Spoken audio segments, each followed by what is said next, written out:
Hey guys, today I'm going to show you how to transfer money from HSBC to another bank. Firstly, visit the HSBC Personal Internet Banking login page and enter your login credentials to log in to your account.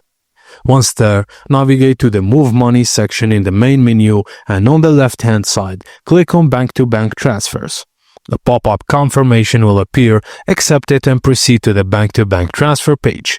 Input the amount you wish to transfer between your accounts and choose the account to transfer funds from. Choose the account to transfer funds to and select the send on date, the date you would like to transfer to be proceeded. Press continue and follow the on-screen instructions to review your details, and once everything looks correct, confirm the transfer. And that's it guys, as simple as that. Thank you for watching and please don't forget to like and subscribe for more.